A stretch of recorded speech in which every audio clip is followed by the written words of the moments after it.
ಪರಮ ಪೂಜ್ಯ ಶಿವಪ್ರಸಾದ ಸ್ವಾಮಿಗಳ ಪಾದಕಮಲಗಳಿಗೆ ನಮಸ್ಕರಿಸಿ, ಕಳೆದ 2 ವಾರಗಳಿಂದ ತಮ್ಮೆಲ್ಲರಿಗೆ ದಾನಮ್ಮ ತಾಯಿಯ ಪುರಾಣವನ್ನ ಹೇಳಿಕೊಡ್ತಾ ಬಂದಿರುವಂತಹ ವೇದಮೂರ್ತಿ ಮಡಿವಾಳ ಶಾಸ್ತ್ರಿಗಳ ಪಾದಕಮಲಗಳಿಗೆ ನಮಸ್ಕರಿಸಿ, ವೇದಿಕೆ ಮೇಲೆ ಆಸೀನರಾದಂತಹ ಈ ಊರಿನ ಹೆಮ್ಮೆ ಸಿಂದಗಿ ಮತಕ್ಷೇತ್ರದ ಬಿಜೆಪಿಯ ಧುರೀಣರು, ನನ್ನ ಆಪ್ತರು ಆದಂತಹ ಶ್ರೀಯುತ ಶ್ರೀಶೈಲಗೌಡ ಬ್ರಾದರ್ ಅವರೇ, ಸಿಂದಗಿ ನಗರದ ಖ್ಯಾತ ನ್ಯಾಯವಾದಿಗಳಾದಂಥ ಹಿರೇಮಠ ಗುರುಗಳೇ, ಕಾರ್ಯಕ್ರಮದಲ್ಲಿ ಭಾಗಿಯಾದಂಥ ಯಾವತ್ತು ಮಾಗಣಿಗೆರೆ ಗ್ರಾಮದ ಎಲ್ಲ ತಾಯಂದಿರೆ, ಅಣ್ಣ ತಮ್ಮಂದಿರೆ, ತಮ್ಮೆಲ್ಲರಿಗೆ ನಾನು ಡಾಕ್ಟರ್ ಪ್ರಭುಗೌಡ ಮಾಡುವಾರಂತ ನಮಸ್ಕಾರಗಳು. ಕಳೆದ 2 ವಾರಗಳಿಂದ ತಾವೆಲ್ಲ ಆಧ್ಯಾತ್ಮದ ಪುರಾಣವನ್ನು ಕೇಳಿದೆ. ವೈದ್ಯನಾಗಿ ನಾನು ಇವತ್ತ 2 ಆರೋಗ್ಯದ ಪುರಾಣವನ್ನು ಹೇಳಲಿಕ್ಕೆ ಇಚ್ಛೆ ಪಡ್ತೇನೆ. ಆರೋಗ್ಯದ ಈ ದೇಹ ಆತ್ಮದ ಅರಮನೆ, ಅನಾರೋಗ್ಯದ ಈ ದೇಹ ಆತ್ಮದ ಸೆರೆಮನೆ. ಜೀವನದಲ್ಲಿ ನಾವು ಸಂಪಾದಿಸುವ ಎಲ್ಲ ಸಂಪತ್ತುಗಳಲ್ಲಿ ಅತಿ ಅಮೂಲ್ಯವಾದ ಸಂಪತ್ತು ಯಾವುದು ಅಂತಂದ್ರೆ ಅದು ಆರೋಗ್ಯ ಸಂಪತ್ತು. ನನಗೆ 100 ಎಕರೆ ಜಮೀನು ಇರ್ಬೋದು, ಒಂದು ಮಣ ಬಂಗಾರ ಇರ್ಬೋದು, ಬ್ಯಾಂಕ್ ಒಳಗೆ 100 ಕೋಟಿ ರೊಕ್ಕ ಇರ್ಬೋದು. ಅದನ್ನ ನಾನು ಅನುಭವಿಸಬೇಕು ಮತ್ತು ಸಂತೋಷದಿಂದ ಜೀವನ ಕಳಿಬೇಕಪ್ಪ ಅಂತಂದ್ರೆ ನಾನು ಆರೋಗ್ಯವಂತನಾಗಿರ್ಬೇಕಾಗ್ತದೆ. ದೇವರು ಎಲ್ಲರನ್ನ ಒಂದೇ ತರನಾಗಿ ಹುಟ್ಟಿಸಿರ್ತಾನೆ. ಕೆಲವರು ಬಡವರ ಮನೆಯಲ್ಲಿ ಹುಡ್ತೀವಿ, ಕೆಲವರು ಶ್ರೀಮಂತರ ಮನೆಯಲ್ಲಿ ಹುಡ್ತೀವಿ. ಆದ್ರೆ ದೇವರು ಕೊಟ್ಟಂತ ಒಂದು ಆಸ್ತಿ ಯಾವುದಪ್ಪ ಅಂತಂದ್ರೆ ಈ ದೇಹ. ಹುಟ್ಟಿನಿಂದ ಸಾವಿನವರೆಗೆ ಎಲ್ಲ ನೋವು ಮತ್ತು ಸಂತೋಷವನ್ನು ಅನುಭವಿಸುವಂತ ಯಾವುದಾದ್ರೂ ಒಂದು ಆಸ್ತಿ ಇದ್ರೆ ಅದು ದೇಹ ಮಾತ್ರ. ಉಳಿದೆಲ್ಲವೂ ಒಂದು ನಶ್ವರ ಅನ್ನೋದನ್ನ ನಾವು ತರಿಸ್ಕೋಬೇಕಾಗ್ತದೆ. ಬಹಳಷ್ಟು ಕಾರ್ಯಕ್ರಮಗಳಲ್ಲಿ ನಾನು ಭಾಗಿಯಾಗ್ತಾ ಇರ್ತೀನಿ. ಆದ್ರೆ ಕಳೆದ ಹಲವು ಕಾರ್ಯಕ್ರಮಗಳಲ್ಲಿ ಯಶವಂತ ಬಡಿಗೇರವರು ಹಾಡಿದಂತ ಒಂದು ಹಾಡನ್ನ ನಾನು ಇವತ್ತು ನೆನೆಸ್ಬೇಕಾಗ್ತದೆ. ಏನೈತಿ ಜೀವನದೊಳಗೆ ಹೋಗೋದೈತಿ ಮಣ್ಣಾಗ, ಚಿಂತಿಲ್ಲದ ಕೂಡುದೈತಿ ಜಂತಿಲ್ಲದ ಮನೆಯೊಳಗಂತ. ಇವತ್ತ ನಾವು ನಮ್ಮ ದೇಹವನ್ನ ಆರೈಕೆ ಮಾಡಿದ್ರೆ ಮಾತ್ರ ನಾವು ಆರೋಗ್ಯವಂತರಾಗಲಿಕ್ಕೆ ಸಾಧ್ಯ. ಇದರಲ್ಲಿ 2 ನಾವು ಅರಿತುಕೋಬೇಕಾಗ್ತದೆ. ಒಂದು ಅಂತಂದ್ರೆ, ಮೊದಲು ನಾವೆಲ್ಲ ಮಠಮಾನ್ಯಗಳಲ್ಲಿ ಪುರಾಣ ಪ್ರವಚನಗಳನ್ನು ಕೇಳ್ತಾ ಇದ್ದೀವಿ ಮತ್ತು ಅವರು ಹೇಳಿಕೊಡುವಂತ ವೃತ್ತಗಳನ್ನು ಆಚರಣೆ ಮಾಡ್ತಾ ಇದ್ದೀವಿ. ಹಾಗಾಗಿ ನಾವೆಲ್ಲರೂ ಆರೋಗ್ಯವಂತರಾಗಿದ್ದೀವಿ. ವಿಜ್ಞಾನದ ಯುಗದಲ್ಲಿ ಶಿಕ್ಷಣವಂತರಾದ ಮೇಲೆ ದೇವರ ಬಗೆಗಿನ ನಂಬಿಕೆ ಕಡಿಮೆ ಆದ ಹಾಗೆ ನಾವೆಲ್ಲ ವೃತ್ತಗಳ ಆಚರಣೆಯನ್ನು ಕಡಿಮೆ ಮಾಡಿದೀವಿ, ದೇವರ ಧ್ಯಾನ ಮಾಡೋದನ್ನು ಕಡಿಮೆ ಆದೀವಿ. ಅದಕ್ಕೆ ಇವತ್ತು ಜಗತ್ತಿನಲ್ಲಿ ಅತಿ ಹೆಚ್ಚು ಸಕ್ಕರೆ ಕಾಯಿಲೆ, BP ಇರುವಂತ ದೇಶ ಯಾವುದಪ್ಪ ಅಂತಂದ್ರೆ ಅದು ಭಾರತ ದೇಶ ಅನ್ನೋದನ್ನ ನಾವು ತರ್ಸ್ಕೋಬೇಕಾಗ್ತದೆ.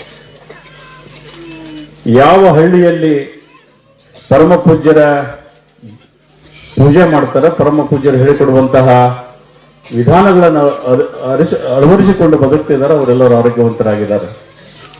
ನಾನು ವಿಜ್ಞಾನಿ ಅದೀನಿ, ನನಗೆ ಅಧಿಕಾರದ, ನನ್ನ ಹತ್ರ ಸಾಕಷ್ಟು ದುಡ್ಡದ ಅಂತ ಹೇಳಿ ಧ್ಯಾನ ಮಾಡೋದನ್ನ ಮರೆತು ದುಡ್ಡದಂತ ಹೇಳಿ ಏನು ರುಚಿ ಅನಿಸ್ತದನ್ನೆಲ್ಲ ಊಟ ಮಾಡ್ಕೊಂಡು ಬದುಕ್ತಿದ್ದಾರೆ ಅಂತವರೆಲ್ಲರೂ ಅನಾರೋಗ್ಯ ಪೀಡಿತರಾಗ್ತಿದ್ದಾರೆ. ಅದಕ್ಕೆ ತಾವೆಲ್ಲರೂ ಪುಣ್ಯವಂತರು. ಈ ಒಂದು ಊರಲ್ಲಿ 2 ಮಠಗಳು ತಮ್ಮ ಸಂಸ್ಕಾರಕ್ಕಾಗಿ 2 ಮಠಗಳನ್ನ ಆ ದೇವರು ಕೊಟ್ಟಿದ್ದಾನೆ. ಒಂದು ಬೃಹನ್ ಮಠ, ಇನ್ನೊಂದು ರುದ್ರಮುನೀಶ್ವರ ಹಿರೇಮಠ. ಸಂಸ್ಕಾರ ಯಾಕೆ ಮುಖ್ಯ ಆಗ್ತದಪ್ಪ ಅಂತಂದ್ರೆ, ಇವತ್ತು ಅನಕ್ಷರಸ್ಥರಿಂದ ನಮ್ಮ ದೇಶಕ್ಕೆ ಅನಾಹುತ ಇಲ್ಲ. ಯಾರು ಶಿಕ್ಷಣವಂತರಿದ್ದಾರೆ, ಯಾರು ಅಧಿಕಾರವನ್ನು ಹೊಂದಿದ್ದಾರೆ, ಅವರಿಂದ ಮಾತ್ರ ಈ ದೇಶಕ್ಕೆ ಅನಾಹುತವನ್ನು ನಾವು ಕಾಣ್ತಾ ಇದ್ದೀವಿ. ಇದಕ್ಕೆ ಮುಖ್ಯ ಕಾರಣ ಅಂತಂದ್ರೆ ಅವರೆಲ್ಲರಲ್ಲಿಯೂ ಸಂಸ್ಕಾರ ಕಡಿಮೆ ಆಗಿದೆ. ಸಂಸ್ಕಾರ ನಮ್ಮ ಮನೆಯಿಂದ ಪ್ರಾರಂಭ ಆಗಬೇಕು. ಸಂಸ್ಕಾರ ನನ್ನ ಊರಿನಿಂದ ಶ್ರೀಮಠದ ಪರಮ ಪೂಜ್ಯರು ನೀಡುವಂತ ಒಂದು ಸಂಸ್ಕಾರವನ್ನು ನಾವು ಅಳವಡಿಸಿಕೊಂಡು ಬದುಕಿದಾಗ ನಾವು ಒಳ್ಳೆಯ ಒಂದು ಸಮಾಜವನ್ನು ಕಟ್ಟಲಿಕ್ಕೆ ಸಾಧ್ಯ ಆಗ್ತದೆ ಅನ್ನೋದನ್ನ ಅರಿತುಕೋಬೇಕಾಗ್ತದೆ. ಬಹಳಷ್ಟು ತಾಯಂದಿರು ತಾವೆಲ್ಲ ಬಂದಿದ್ದೀರಿ. ಇವತ್ತು ಒಂದು ಕುಟುಂಬದ ಆರೋಗ್ಯ ಎಲ್ಲಿದೆಪ್ಪ ಅಂತಂದ್ರೆ ಅದು ಅಡಿಗೆ ಮನೆಯಲ್ಲದ. ಅಡಿಗೆ ಮನೆಯಲ್ಲಿ ಏನು ಅಡಿಗೆ ಮಾಡಬೇಕು, ಏನು ನಮ್ಮ ಮಕ್ಕಳಿಗೆ ಊಟಕ್ಕೆ ಹಾಕಬೇಕು, ಏನು ನಮ್ಮ ಯಜಮಾನರಿಗೆ ಊಟಕ್ಕೆ ಹಾಕಬೇಕು ಅನ್ನೋದನ್ನು ನೀವು ನಿರ್ಧಾರ ಮಾಡಬೇಕಾಗ್ತದೆ. ಯಜಮಾನರು ದುಡಿದು ಹಣ ಸಂಪಾದನೆ ಮಾಡ್ತಾರೆ, ಅವ್ರು ಹೇಳ್ದಂಗೆ ನಾವು ಕೇಳಬೇಕಂತ ಹೇಳಿ ನಾವು ಅವ್ರ ಇಚ್ಛೆಗೆ ಬಿಟ್ಟಿವಪ್ಪ ಅಂತಂದ್ರೆ ರಾತ್ರಿ ಊಟಕ್ಕೆ ಯಾರೋ ಮನೆಗೆ ಬರಂಗಿಲ್ಲ.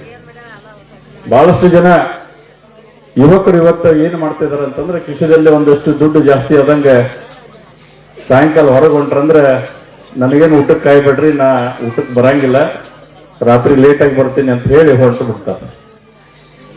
ನಾವು ಸಣ್ಣವ್ರು ಇರ್ಬೇಕಾದ್ರೆ ನಾನು ಮಾಗಡಿಗಿರಿ ಮಠಕ್ಕೆ ಬರ್ತಾ ಇದ್ದೆ, ಅಮಾಸಿಗೆ ಒಂದ್ಸಲ ಬರ್ತಾ ಇದ್ದೆ. ಬಂದ್ರೆ 2 ದಿವಸ ಇಲ್ಲಿದ್ದು ತದನಂತರ ಖಾನಾಪುರದ ಮಲ್ಲೇಶಪ್ಪ ಗೌಡ್ರ ಮನೆಯಾಗ 1 ದಿವಸ ಇದ್ದು ಚೆಬನೂರಿಗೆ ಹೋಗುವಂತ ಒಂದು ಪ್ರವೃತ್ತಿ ಇತ್ತು. ಅವಾಗ ನಮಗೇನಾದ್ರೂ ತಿನ್ಬೇಕಂದ್ರೆ ಶ್ರೀಮಠದಲ್ಲಿರುವಂತಹ ಒಂದು ಪ್ರಸಾದ ಸೇವನೆ ಮಾಡಬೇಕು, ಇಲ್ಲ ಊರು ಬಿಟ್ಟು ಇನ್ನೊಂದು ಹಳ್ಳಿಗೆ ಹೋಗ್ಬೇಕಾದ್ರೆ ಅಲ್ಲಿ ಏನಾದ್ರೂ ಒಂದು ಚಾ ಕುಡಿಬೇಕು, ಇಲ್ಲ ಚೂಡ ತಿನ್ಬೇಕು. ಅದು ಬಿಟ್ಟರೆ ಬೇರೆ ಏನೂ ಸಿಗ್ತಿರ್ಲಿಲ್ಲ. ಆದ್ರೆ ಇವತ್ತು ಪ್ರತಿ ಹಳ್ಳಿಯಲ್ಲಿ 4 ದಿಕ್ಕಿನಲ್ಲಿ ಡಾಬಾ ಅನ್ನೋ ಒಂದು ಹೋಟೆಲ್ಗಳು ಪ್ರಾರಂಭ ಆಗಿದಾವ. ನಾವು ದುಡ್ಡು ಕೊಟ್ಟರೆ ನಮಗೆ ಏನು ಬೇಕು ಅದನ್ನು ಮಾಡಿಕೊಡುವಂತ ವ್ಯವಸ್ಥೆ ಇವತ್ತು ನಿರ್ಮಾಣ ಆಗಿದೆ. ಅದಕ್ಕೆ ಸರ್ವಜ್ಞ ಒಂದು ಮಾತು ಹೇಳ್ತಾನೆ, ನಾಲಿಗೆಯ ಕಟ್ಟಿಹನು ಕಾಲನಿಗೆ ದೂರವೇಹನು, ನಾಲಿಗೆಯ ರುಚಿಯ ಮೇಲಾಡುತ್ತಿರುವವನು ಕಾಲನ ಹತ್ತಿರಬೇಕು ಸರ್ವಜ್ಞ ಅಂತ. ಇದರರ್ಥ ನಾವು ನಾಲಿಗೆ ರುಚಿಯನ್ನು ಹತೋಟಿಯಲ್ಲಿ ಇಟ್ಟುಕೊಂಡು ಆರೋಗ್ಯಕ್ಕೆ ಏನು ಉತ್ತಮವಾದ ಅದನ್ನು ಊಟ ಮಾಡಿದೆವು ಅಂದ್ರೆ ಆರೋಗ್ಯವಂತರಾಗಿ ಇರ್ತೇವೆ. ಅದು ಬಿಟ್ಟು ನಾಲಿಗೆ ಕೇಳೋದನ್ನ ನಾವು ಊಟ ಮಾಡ್ಕೊತ ಹೋದೆವು ಅಂದ್ರೆ ನಾವೆಲ್ಲರೂ ಅನಾರೋಗ್ಯ ಪೀಡಿತರಾಗ್ತೀವಿ. ಅದಕ್ಕೆ ಆರೋಗ್ಯವಂತ ಅಡಿಗೆಯನ್ನ ನಾವು ಮಾಡಬೇಕಾಗ್ತದೆ, ಹಳಿದನ್ನ ಮರಿಬಾರ್ದು. ಯಾಕಂದ್ರೆ ಹಿಂದೆ ಸಕ್ಕರೆನೂ ಇರಲಿಲ್ಲ, ಬಿಪಿನೂ ಇರಲಿಲ್ಲ, ಕ್ಯಾನ್ಸರ್ ಇರಲಿಲ್ಲ. ಇದು ಯಾರಿಗೆ ಇತ್ತಪ್ಪ ಅಂತಂದ್ರೆ ಯಾರು ರಾಜ ಮಹಾರಾಜರಿದ್ರು, ಯಾರು ಶ್ರೀಮಂತರಿದ್ರು ಅವ್ರಿಗೆ ಮಾತ್ರ ಇಂಥ ಕಾಯಿಲೆಗಳಿದ್ದು. ಇದಕ್ಕೆ ಏನು ಕರೀತಾ ಇದ್ದಾರೆ ಅಂದ್ರೆ ರಾಜ ಕಾಯಿಲೆಗಳನ್ನು. ಅವೆಲ್ಲ ಕಾಯಿಲೆಗಳು ಇವತ್ತು ಸಾಮಾನ್ಯ ಮನುಷ್ಯನಿಗೆ ಒದಗಿದಪ್ಪ ಅಂತಂದ್ರೆ ಅದಕ್ಕೆ ಮುಖ್ಯ ಕಾರಣ ನಾವು ಸಹ ರಾಜ ಮಹಾರಾಜರ ರೀತಿಯಲ್ಲಿ ಬದುಕ್ತಾ ಇದ್ದೀವಿ. ನಾವೆಲ್ಲ ಬೆವರು ಸುರಿಸೋದನ್ನ ಮರ್ತಿದ್ದೀವಿ. ಅದಕ್ಕೆ ಇವತ್ತೆಲ್ಲದಕ್ಕೂ ಒಂದು ಮಷಿನ್ ಬಂದದ. ಆ ಮಷಿನ್ ಅನ್ನ ಉಪಯೋಗ ಮಾಡಿಕೊಂಡು ನಮ್ಮ ಕೆಲಸವನ್ನು ನಾವು ಸರಳ ಮಾಡ್ಕೊಂಡಿದ್ದೀವಿ ಹೊರತಾಗಿ ಬೆವರು ಸುರಿಸಿ ಮೈಯಲ್ಲಿರುವಂತ ಜಿಡ್ಡನ್ನು ಹೊರ ತೆರೆಯುವಂತ ಕೆಲಸ ನಾವೆಲ್ಲರೂ ಮರ್ತಿದ್ದೀವಿ. ಯಾರು ದಿನದ 2 ಗಂಟೆಗಳ ಕಾಲ ಬೆವರು ಸುರಿಸುವಂತ ಒಂದು ಕೆಲಸವನ್ನು ಮಾಡ್ತಾರೆ ಅವರೆಲ್ಲರೂ ಆರೋಗ್ಯವಂತರಾಗಿರ್ತಾರೆ. ಯಾರು ಬೆವರು ಸುರಿಸೋದನ್ನ ಮರೆತು ಎಸಿಯಲ್ಲಿ ಕುಂತು ಕೆಲಸ ಮಾಡ್ತೀವಿ ಅವರೆಲ್ಲರೂ ನಾವು ಅನಾರೋಗ್ಯ ಪೀಡಿತರಾಗ್ತಾ ಇದ್ದೀವಿ. ಅದಕ್ಕೆ ಡಾಕ್ಟರ್ ಮಂಜುನಾಥ್ ಅವರು ಖ್ಯಾತ ಹೃದ್ರೋಗ ತಜ್ಞರು, ಅವರೊಂದು ಮಾತು ಹೇಳ್ತಾರೆ, ಡಾಕ್ಟರ್ ಹೇಳೋಕ್ಕಿಂತ ಮೊದಲೇ ನಾವು ವಾಕಿಂಗ್ ಚಾಲು ಮಾಡಬೇಕಂತ. ಗಂಡ ಹೆಂಡತಿ ಕೂಡಿ ಮುಂಜಾನೆ ಎದ್ದು ವಾಕಿಂಗ್ ಹೊಂಟೇವಂದ್ರೆ ಅದಕ್ಕೆ ಡಾರ್ಲಿಂಗ್ ವಾಕ್ ಅಂತಾರೆ. ಮತ್ತು BP ಶುಗರ್ ಬಂದ ಮೇಲೆ ಡಾಕ್ಟರ್ ಹತ್ರ ಹೋಗಿ ಅವ್ರು ವಾರ್ನಿಂಗ್ ಮಾಡಿಲ್ಲ, ನೀವು ವಾಕಿಂಗ್ ಮಾಡಿಲ್ಲ ಅಂದ್ರೆ ನೀವು 1 ವರ್ಷ 2 ವರ್ಷನಾಗ ಹೋಗ್ತಿ ಅಂತ ಹೇಳ್ತಾರಲ್ಲ, ಅದಕ್ಕೆ ವಾರ್ನಿಂಗ್ ವಾಕ್ ಅಂತ. ಅದಕ್ಕೆ ವಾರ್ನಿಂಗ್ ಬರೋಕ್ಕಿಂತ ಮೊದಲನೇ ನಾವು ಏನಾದರೂ ಒಂದು ಕೆಲಸ ಮಾಡಿ ಬೆವರು ಸುರಿಸುವಂತ ಒಂದು ಕೆಲಸ ನಾವು ಮಾಡಬೇಕಾಗ್ತದೆ. ಅದಕ್ಕೆ ಬಹಳಷ್ಟು ಹಳ್ಳಿಗಳಲ್ಲಿ ಇವತ್ತು ಆಹಾರ ಪದ್ಧತಿ ಬಹಳಷ್ಟು ಬದಲಾವಣೆ ಆಗ್ತದೆ. ನಮ್ಮ ಬಾಲ್ಯದಲ್ಲಿ ನಾವೇನ್ ಕಾಣ್ತಿದ್ದೇವೆ ಅಂತಂದ್ರೆ ನಮ್ಮ ಹೊಲದಾಗನೇ ಎಲ್ಲಾನು ಬೆಳಿತಿದ್ದೆ. ನಮ್ಮ ಮನೆಗೆ ಏನ್ ಬೇಕನ್ನೋದು ಎಲ್ಲ ಕಿರಾಣಿ ಆತು, ಗೋಧಿ ಆತು, ಜೋಳ ಆತು, ಕಡ್ಲೆ ಆತು, ಶೇಂಗಾ ಆತು, ನಮಗೇನು ಬೇಕನ್ನೋದು ನಮ್ಮ ಹೊಲದಲ್ಲಿ ಬೆಳೆದು ಅದನ್ನ ನಾವು ಊಟ ಮಾಡ್ತಿದ್ದೀವಿ. ಇವತ್ತು 100 ಕೂರಿಗೆ ಆಸ್ತಿ ಅದಂದ್ರೂ 100 ಕೂರಿಗೆ ಹತ್ತಿ ಬಿತ್ತೇವಿ, ಇಲ್ಲ ಅಥವಾ ತೊಗರಿ ಬಿತ್ತೇವಿ, ಅದನ್ನ ಹೋಗಿ ಮಾರಾಟ ಮಾಡ್ತೇವಿ. ನಮ್ಮ ಮನೆಗೆ ಏನ್ ಬೇಕನ್ನೋದನ್ನ ಅಂಗಡಿಯಿಂದ ಕೊಂಡ್ಕೊಂಡ್ ಬಂದು ನಾವು ತಿಂತೀವಿ. ನಾವು ಹೆಂಗೆ ಮಾಲ್ ಹೆಚ್ಚು ಬರಲಿ, ಬೆಲೆ ಅದಕ್ಕೆ ಹೆಚ್ಚು ಸಿಗಲಿ ಅಂತ ಹೇಳಿ ರಾಸಾಯನಿಕ ಗೊಬ್ಬರಗಳನ್ನು ಬಳಸ್ತೀವಿ. ನಮ್ಮ ಊಟಕ್ಕೆ ಸಿಗುವಂತ ಸಾಮಗ್ರಿಗಳಿಗೂ ಸಹ ಬೇರೊಬ್ಬ ರೈತ ಆ ರಾಸಾಯನಿಕ ಗೊಬ್ಬರವನ್ನು ಹಾಕಿ ಬಳಸ್ತಾನೆ. ಅದರಿಂದ ನಮ್ಮೆಲ್ಲರಿಗೆ ಅನಾರೋಗ್ಯ ಬರ್ತದೆ. ಅದಕ್ಕೆ ಹಳ್ಳಿಯಲ್ಲಿರುವಂತ ರೈತರು ಮತ್ತೆ ಹಳೆಯ ಪದ್ಧತಿಯನ್ನ ಅಳವಡಿಸಿಕೊಂಡು ನಮ್ಮ ಆಹಾರವನ್ನ ನಮ್ಮ ಹೊಲದಲ್ಲೇ ನಾವು ತಯಾರಿ ಮಾಡ್ಕೋಬೇಕು. ಹೈನುಗಾರಿಕೆಗೆ ಒಂದು ಒತ್ತನ್ನು ನೀಡಿ ನಮ್ಮ ಮನೆಗೆ ಬೇಕಾಗುವಂತಹ ಹಲ ಮತ್ತು ಮೊಸರನ್ನ ನಮ್ಮ ಮನೆಯಲ್ಲಿ ನಾವು ತಯಾರು ಮಾಡ್ಕೊಂಡಿವಿ ಅಂತಂದ್ರೆ ನಾವು ಆರೋಗ್ಯವಂತರಾಗಿರ್ತೀವಿ ಅನ್ನೋ ಒಂದು ಮಾತನ್ನ ಇವತ್ತು ನಾನು ಒತ್ತು ಹೇಳಬೇಕಾಗ್ತದೆ.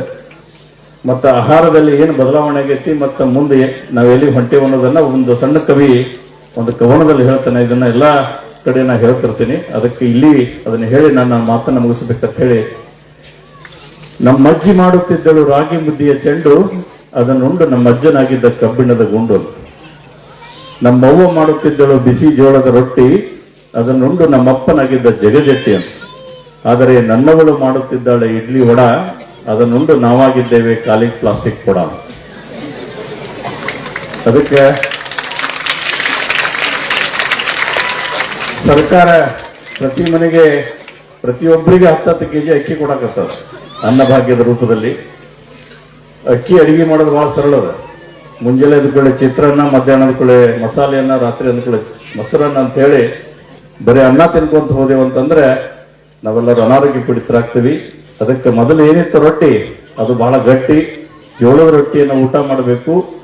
ಕಾಯಿ ಪಲ್ಯನ ಜಾಸ್ತಿ ಊಟ ಮಾಡಿ ನಾವು ಆರೋಗ್ಯವಂತರಾಗಿರೋಣ ಅನ್ನೋ ಒಂದು ಮಾತನ್ನು ಹೇಳಿ, ಇವತ್ತು ಹಳ್ಳಿಗಳಲ್ಲಿ ಸಾಕಷ್ಟು ದುಶ್ಚಟಗಳಿಗೆ ಪಾಲಾಗ್ತಿರುವಂತಹ ಯುವಕರನ್ನ ನಾವು ಕಾಣ್ತಾ ಇರ್ತೀವಿ. ಅಂತವರೆಲ್ಲರೂ ಇಂತಹ ಶ್ರೀಮಠದಲ್ಲಿ ನಡೆಯುವಂತಹ ಕಾರ್ಯಗಳಲ್ಲಿ ಪಾಲ್ಗೊಳ್ಳಬೇಕು. ಅವರೆಲ್ಲ ಈ ದುಶ್ಚಟಗಳಿಂದ ದೂರ ಆಗಬೇಕು ಮತ್ತು ಒಳ್ಳೆಯ ಸಮಾಜವನ್ನು ನಿರ್ಮಾಣ ಮಾಡುವ ನಿಟ್ಟಿನಲ್ಲಿ ತಾವು ಸಹ ಮುಂದಾಗಬೇಕು ಅನ್ನೋ ಒಂದು ಮಾತನ್ನ ಹೇಳಿ, ಇಂಥ ಅಭೂತಪೂರ್ವವಾದಂಥ ಒಂದು ಕಾರ್ಯಕ್ರಮಕ್ಕೆ ನನ್ನನ್ನ ಕರೆಸಿ ಆಶೀರ್ವದಿಸಿ 2 ಮಾತುಗಳನ್ನು ಆಡಲಿಕ್ಕೆ ಅವಕಾಶ ಮಾಡಿಕೊಟ್ಟಂತ ಶ್ರೀಮಠದ ಪರಮ ಪೂಜ್ಯರಿಗೂ ಮತ್ತು ವೇದಿಕೆ ಮೇಲೆ ಸಾನ್ನಿಧ್ಯವನ್ನು ಇರುವಂತ ಈರ್ವರ ಪರಮ ಪೂಜ್ಯರ ಪಾದಕಮಲರಿಗೆ ಮತ್ತೊಮ್ಮೆ ದೀರ್ಘದಂಡ ನಮಸ್ಕಾರವನ್ನು ಸಲ್ಲಿಸಿ ನನ್ನ 4 ಮಾತುಗಳನ್ನು ಮುಗಿಸ್ತಾ ಇದ್ದೇನೆ. ಜೈ ಹಿಂದ್, ಜೈ ಕರ್ನಾಟಕ.